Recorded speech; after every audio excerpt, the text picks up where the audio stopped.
जय श्याम जय जय Hanuman. Namaste ji, namaste. Welcome to Courtroom. Today we have with us Satya Shruti Sinha, who's rank 24. जी sir. Actual rank 4. 20-25 की तो ऊपर गड़बड़ सबको पता है कि क्या हुई है. Rank 4 or rank 6, whatever actual rank. And marks were 332. Right, exceptional marks. So I wanted to discuss with her because she prepared alongside when she was in her final year of college, and she prepared online. So both of these things are very, very doable. She is a shining example of that. She was one of the most intelligent students that we had, generally speaking, online as well. Despite that, she didn't used to score really good marks in the first attempt of mocks. वो वहाँ पे नीचे हुआ था काम, but बाकी सारी कहानी सत्या श्रुति सिन्हा जी बताएंगी. And how much time do you think it should take to prepare for this exam? So you are basically advising your previous year version on the same date कि कितना टाइम लेके चलना है. Okay. So Hindi, English, whatever you're comfortable with. So basically for me it took like 6 months of extensive preparation. So क्योंकि मैं इसको college के साथ कर रही थी तो I took the course in January last week and मैंने 2-3 months में कोर्स कंप्लीट किया विद कॉलेज एंड उसके बाद I started to prepare on my own. फिर मेरे को मतलब mostly 6 months extensive preparation, but I don't mean to sound too depressing when I say कि I was totally cut from any kind of social life. I didn't used to go out and go. ये रात को 2-3 बजे ही doubt पूछती थी. Email इनका रात को 2-2:30 बजे ही आता था, जहाँ तक मेरे को याद आ रहा है. तब शायद मैं भी उठा होता था, उसी टाइम पे मैं जवाब देता था. जी. थोड़े बहुत ईमेल्स का मैंने नहीं जवाब दिया था, वो डाउट्स थोड़े ज्यादा ही हो जाते थे. तो 6 महीने. Okay, let us start then. College कैसे बैलेंस करा और ये ऑनलाइन प्रिपरेशन कैसे बैलेंस करी? तो सुबह कॉलेज एंड फिर मैं 1 घंटा का रेस्ट लेती थी आके. उसके बाद फिर I used to majorly focus on DU's syllabus only. उसके बाद फिर आई थॉट कि मतलब नो वन नोज कि मतलब no one knew back then कि मतलब इतना एक्सटेंड हो जाएगा एग्जामिनेशन. हालत ही खराब हो गई. तो आई थॉट कि मतलब जून जुलाई में होना है. I was under a lot of pressure कि मेरे को करना ही है ये कोर्स, तो कम से कम कंप्लीट करना ही है. तो I used to study for the college सुबह, और उसके बाद फिर रात को I used to keep a separate time slot for my DULLB preparation. अच्छा, and then we start with legal. तो लीगल का क्या करा? सबसे पहले क्या टॉपिक निपटाया था तैयारी में?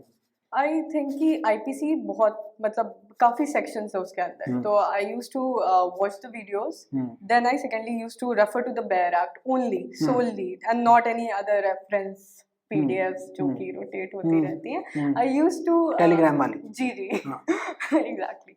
एंड एक रेफरेंस बुक जो मेरे को रिलायबल लगती थी, वाइली, बस वो जो आपने सजेस्ट भी करी थी. तो वही I used to solely rely on that for my legal preparation. तो उसके बाद IPC के बाद आई यूज्ड टू फिर आई वेंट टू कॉन्ट्रैक्ट के बाद फैमिली लॉ, फिर फैमिली लॉ के बाद IPR, एंड वहां से फिर मतलब आई यूज्ड टू बस टॉट करके उसके बाद फिनिश कर.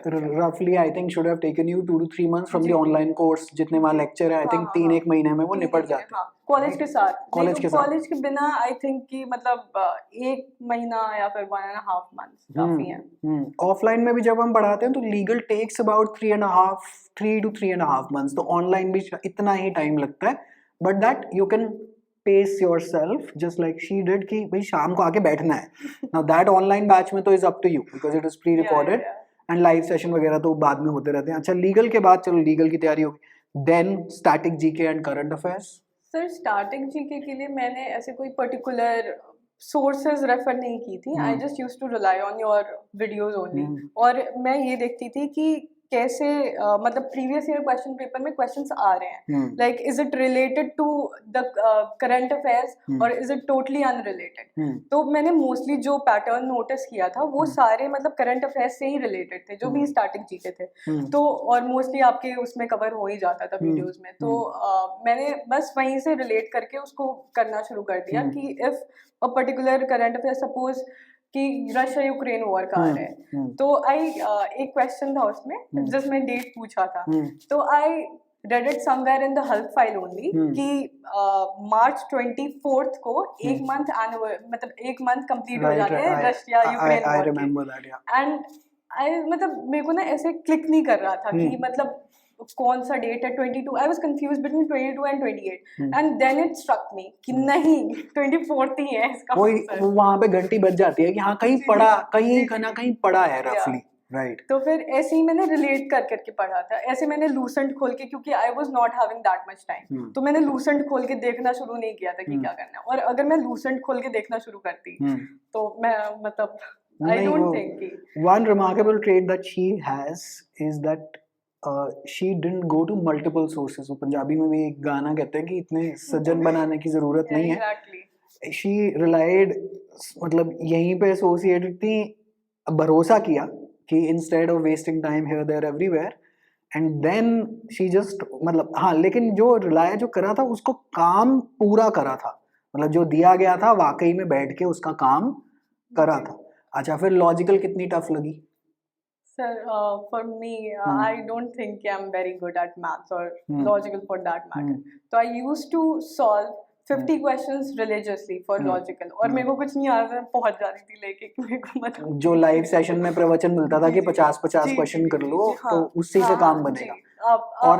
और आपने ये देखा था कि ज्यादा लेवल टफ नहीं था एग्जाम में, लॉजिकल का तो tough. Logical was very doable, right. और मतलब मुझे कॉन्स्टिट्यूशन का भी लेवल मतलब उतना ज्यादा नहीं लगा, because I read it from the bare act. तो इफ यू मतलब मतलब पिछले साल में कितने बार 10th शेड्यूल से क्वेश्चन आया, तो you can not just afford to leave 10th schedule कैसे भी करके, you have to read each and every clause, क्योंकि उसमें पिछले साल भी एक क्वेश्चन आया था related to speaker, I guess. They are in love with the 10th schedule. या एग्जैक्टली. तो you can not just afford to leave the question. सब कह रहे कि काफी ट्विस्टेड क्वेश्चन था, but it was not at all twisted. वो second, I guess second उसमें लिखा हुआ है उसके क्लॉज में.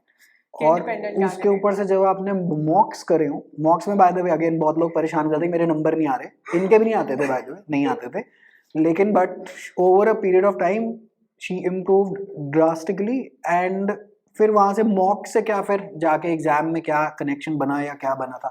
So what I did कि मतलब I was preparing with the college, तो मेरे पास इतना टाइम नहीं था कि अब मैं सेपरेटली मॉक्स के लिए मतलब वेट करूं करने के लिए, तो I used to simultaneously give the mocks. तो उसमें आई गॉट वेरी डिप्रेस्ड कि मेरे मार्क्स नहीं आ रहे हैं. But what really work for me is like having like minded people in my circle. तो I use to talk to them and they told me कि मॉक्स के marks is not very important, जो आपने भी बताया था अपने videos में. तो आई थिंक कि मतलब वहाँ से काम शुरू हुआ मेरा, मतलब रियल काम. तो I use to go after the concepts and never after कि नहीं यही आंसर है इसका, ये रट लो हो गया. उसके बाद फिर सेकेंडली मैंने अपने प्रिपरेशन को काफी मतलब शॉर्ट रखा था.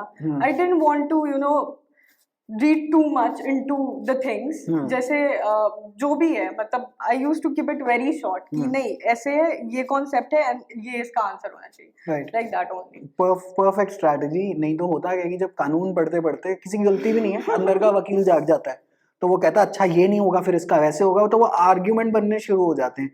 It's very tough for us teachers also to tackle that out from a student's point of view.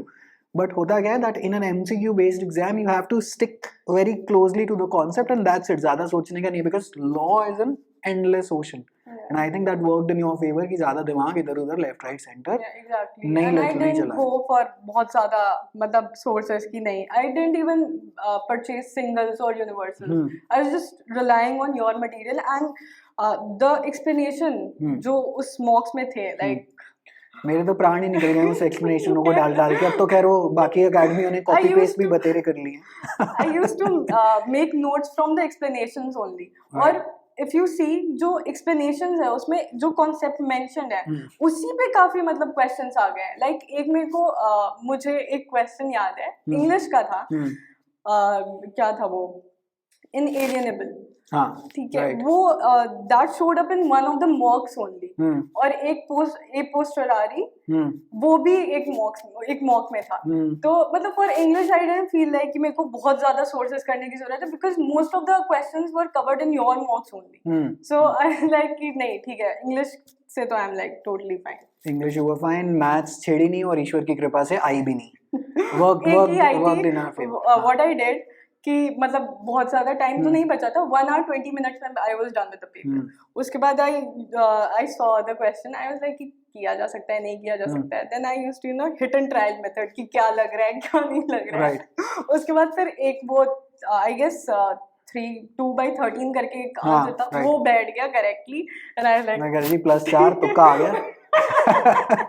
तो ऐसे ये सच है, आई अप्रिशिएट इट बताने के लिए भी। नहीं तो हर कोई TEDx स्पीकर बनने की कोशिश करता है और कहता है जी मैं तो जी I had figured it all out, ऐसा होता नहीं है। अच्छा एग्जाम में क्या करा था फिर? एग्जाम लेवल एंजाइटी, कितनी घबराहट थी, क्या था क्या नहीं था? लाइट वाइट गई थी सेंटर में? नहीं जी सर, एक बार गई थी, उसके बाद नहीं गई। सिस्टम शट डाउन हो गया था। हाँ, अच्छा, और फिर रिज्यूम वहीं से रिज्यूम हो गया था। अच्छा, ये होता है भैया, वो पिछली बार भी हमने ये बातचीत करी थी, ये होता है and it can cause a severe anxiety. एक मेरी student offline, I will give you an example, she was a 330 340 level such as you, she scored 250, उनकी सिलेक्शन नहीं हुई। I am very upset at that girl not making it. उनकी exam rhythm was completely disturbed and then she lost it. मतलब जो जो आता था वो भी ऐसा भी हो जाता है। So might as well prepare for this scenario कि मेंटली कि हाँ भाई ऐसा हो सकता है, ट्रीट इट एज नॉर्मल कि जी भारत है और यहाँ पे ये लाइट जा सकती है, और NTA वालों से भी अगर आप कोई चिट्ठियाँ विट्ठियाँ लिखेंगे, ज्यादा कुछ इसका कोई सोल्यूशन है नहीं।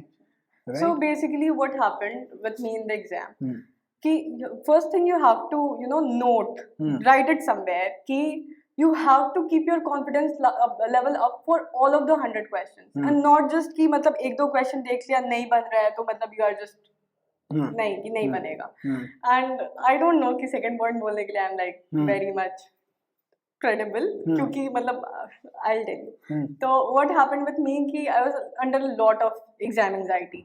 so जब वो मतलब अगर ऐसे नॉर्मल सिनारियो में होता, if I was giving the mocks, तो I wouldn't have that sort of pressure around me। लेकिन जैसे ही मैं बैठी I was like कि ठीक है, let's calm down। उसके बाद फिर I started to attempt the questions। फिर I read the current affairs बहुत ज़्यादा अच्छे से, मतलब पूरा Hulk file was in my mind। तो I thought कि current affairs आएंगे, तो current affairs नहीं आए, तो I was like अच्छा ठीक है, okay।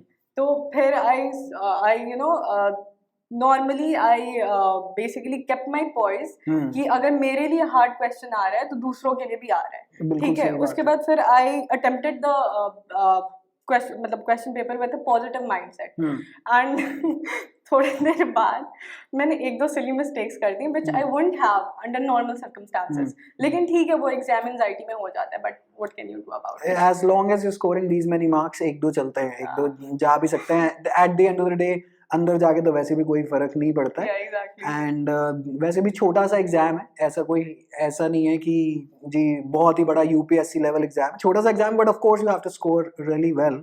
And anything else as a concluding note that you want to advise people not to do? ठीक है, to do तो हमने बहुत सारी कर दी कि जी don't do this specifically if there is something in your mind or your experience। So first of all, you don't have to run after 100 sources।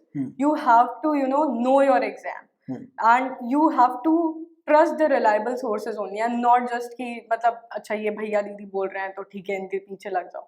you have to trust the sources and you have to trust the reliable ones। उसके बाद you have to you have to be in a positive mindset throughout कि मतलब ऐसे नहीं कि मॉक्स में कम marks आ जा रहे हैं तो मतलब ठीक है वहाँ से वॉश आउट हो गया आपका सारा preparation. You have to be around like minded people. Like for me what really work कि I was surrounded by like-minded people, not as in कि जो DULLB का preparation ही कर रहे हैं। I had one of my friends who was preparing for UPSC and he like really helped me a lot कि नहीं mocks के marks पे मत जाओ, explanations पे जाओ। and I really needed that a lot उस time पे। and I talked to sir as well। I used to message him कि sir ये हो रहा है तो keep yourself in a calm and poised manner throughout the preparation and focus on your journey rather than कि नहीं तुम्हें इतने मार्क्स चाहिए, ठीक है, focus on the journey and the process. So that's that. ठीक है जी, we'll conclude on that note and hopefully her journey has been of help to you. Wishing you folks all the best for 2023 and the exam will take place somewhere around the end June July mark. So be prepared. 6 को महीने ही रह गए हैं, या 7 महीने आप कह सकते हैं, which I think अब इससे ज़्यादा कोई लेट प्रिपरेशन शुरू करेगा then you will be in a dicey spot. हो तो तब भी सकता है, ऐसी कोई बात नहीं है, but थोड़ी सी ज़्यादा थोड़ा एक्सीलरेटर देके तैयारी करनी पड़ती है. Alright, wishing you all the best and thank you so much.